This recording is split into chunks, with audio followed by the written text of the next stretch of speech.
What's up, everybody? JP here, and this is going to be a horror news video. I got some new subscribers, so what a horror news video is basically me just, if I find any of the news going on interesting, I'll do a video, talk about it, give my opinions and stuff. So let's just jump right into it. The first piece of news is the Texas Chainsaw Massacre franchise. My buddy Shock Extreme 1 did a video talking about a few days ago about how Lionsgate has the rights to do another 6 Chainsaw films. I'll link his video below along with everything else I talk about in this video. So yeah, what it was is if this Texas Chainsaw 3D was successful, then they would keep making them, and depending on if each film is successful, they have the rights to do up to 6 of them. So turns out that this one was kind of successful, at least at the box office. Critically, not so much.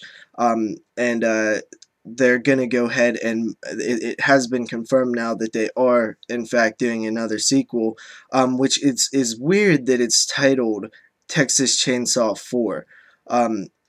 I was reading the article, and it's probably a mistake, is what the article writer is thinking, and I'd probably have to agree because, you know, this Texas Chainsaw 3D was supposed to be a direct sequel to Tobe Hooper's original, so that would only make it 2 films, unless they're jumping ahead and doing some, like, weird paranormal activities storyline going backwards and forwards and stuff. I don't know. Doesn't matter. Anyway, they have announced that they are shooting this summer, I believe, in Louisiana, which is pretty crazy that they're already moving ahead, you know, to film another one. I actually am a little bit excited for this. Not excited, but I mean, it kind of made me smile a bit. I love the series so much. I don't think that the Texas Chainsaw 3D was as bad as everybody was saying, but I'm probably a little bit biased because I love the series so much. I think it's one of those films that, you know, years down the road, people might start, you know, hey, you know, it's not so bad.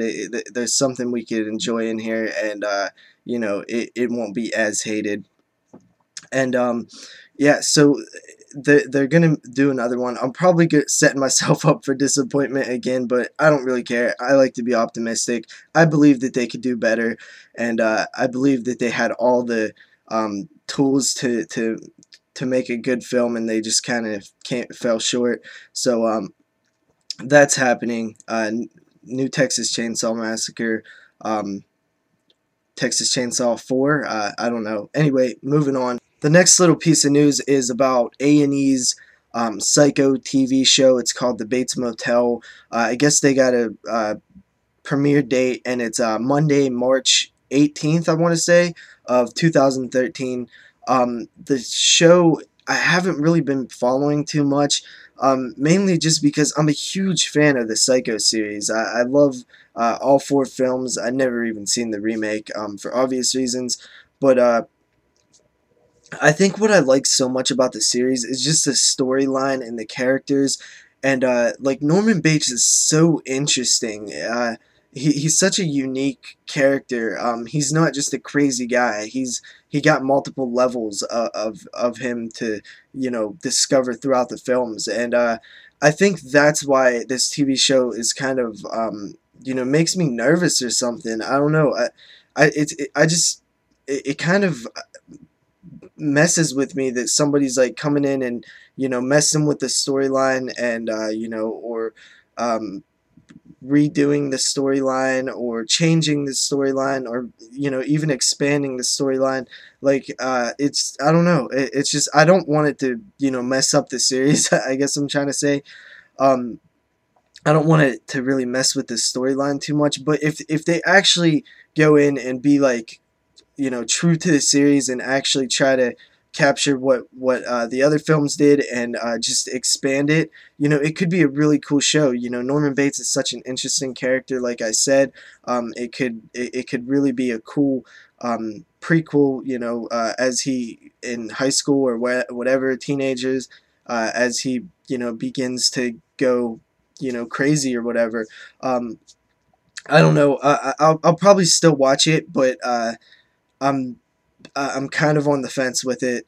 So yeah, this next article is something that really doesn't necessarily interest me, but I figured I would just throw it in there because I saw it.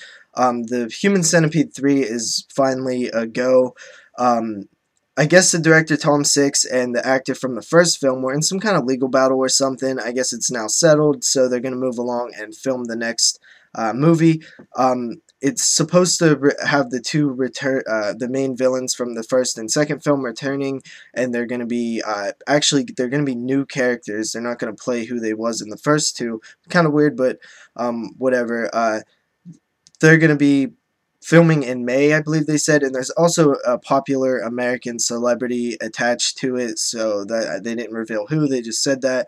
I'm not really a huge fan of the Human Centipede films. I did see the first one before it had like hype and stuff, so I kind of went into it without knowing anything, and it was shocking.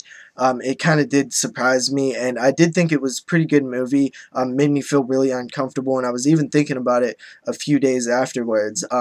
But then I remember I was chilling over a friend's house. We was like drinking and stuff, and he turned on the second one. I just couldn't get into it. I probably shouldn't talk about it since I only watched a little bit of it, but to me, the first film felt like a film first and shocking second. This one just seemed to go for shocking and forget about filmmaking. So that's just my brief opinion on the two films. The second one to me just felt like it was just being shocking for the sake of being shocking and really didn't have a great story or it wasn't like the first one how it was so unique and it really felt like it wasn't just trying to be shocking even though it wasn't all it was trying to do. So, yeah, Human Centipede 3, it's happening. Moving on to the next thing. This next article interests me a lot, and it's about the Evil Dead remake. The director was interviewed, and he said that there's no CGI in the film. He said everything you see is real. He went on to say it took a lot of time and effort to go into it, to do everything practical. He said CGI is, cheaper and faster. That's what he doesn't like about it. He said they used a lot of illusion stuff, and I was just like, wow, that's really interesting to me because it seems like almost every film, in the horror genre at least, is infested with CGI now, and even if it's mostly practical, usually somebody will add more blood in post-production or something using CGI, which in my opinion always looks bad. I hate CGI blood. It just seems so simple to use real blood, real fake blood, if that makes sense. You guys know what I mean. Use real blood. But yeah, so I mean, like either this guy is selling it to us because I was already gonna see the film by the first trailer that I seen. That already bought my ticket from me. That got me to. I'm already gonna go see it in the theater and stuff. And then this guy's saying that, man, he just sold me on it more. So either this guy's, a salesman and just telling us horror fans what we want to hear, or, they're really, working hard and really putting a lot into this film to make it, a great remake. When I first heard about this, I was like, whatever, Evil Dead remake, not really excited. Then I heard that Sam Raimi and Bruce Campbell were also overseeing it and producing it and stuff. Got me a little bit more interested. Then I seen the trailer and I was like, wow, that was way better than I was expecting. So, now that he's saying that there's no CGI in it, like, damn, like that's another reason that I'm definitely going to see this. So Evil Dead, I'm actually getting more and more excited about. I'm looking forward to it, and yeah, so that's really awesome. Also, I forgot to mention they did release another trailer, another Red Band trailer. I'll have that link below too. It goes a little bit more into the storyline from what I read. I didn't watch it. I already seen enough. I don't need to know anything else about the film. I already seen one trailer that interests me enough to already say that I'm gonna go see it. So I try not to see too much. That's definitely enough for me. One trailer and knowing that there's no CGI. So moving on. The last few things I'm just gonna run through really quickly. Nothing too big here. I just thought I would throw them in. First up, the Last Exorcism 2 trailer was released. that title sounds like a joke to me, but the trailer itself wasn't that good anyway. I'm not a big fan of exorcism movies to begin with. The first one was kind of forgettable. This one may look a little bit better. I'll probably still skip it anyway. I may see it at a Redbox or something. I don't know. But the trailer's there if you want to check it out. Secondly, we have the Carrie remake, which was supposed to be released in March theatrically. Got pushed clear back to October, which is a pretty long time to be pushed back. But they said they wanted to release it, in October, more scarier time of the month, better. October's a good month for horror movies, which I wasn't, I seen the trailer and I thought it looked okay. I haven't seen the original in like 6 or more years. I'll probably need to check that one out and revisit it again.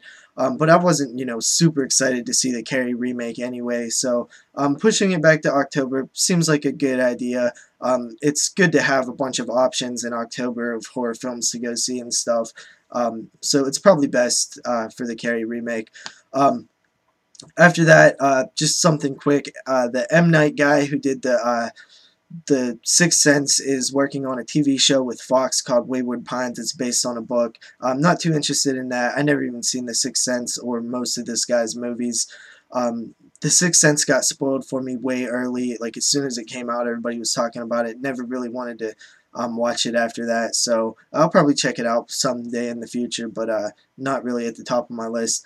Finally, we have the Hitchcock Blu-ray, which I'm kind of interested in seeing. I love Psycho, so that is released on March 12th. On DVD and Blu-ray. I'll probably wait for the price to drop, pick it up eventually. And then finally, the collection Blu-ray will be released March 26th. So that's the news video, guys. Hope you guys enjoyed. I love making these. These are really fun to me, talking about what's going to happen in the future of horror and stuff. I just enjoy making them when there's stuff to talk about that interests me. So, anytime there's something that really interests me, I'll make a video. Hopefully you guys enjoy, and peace out.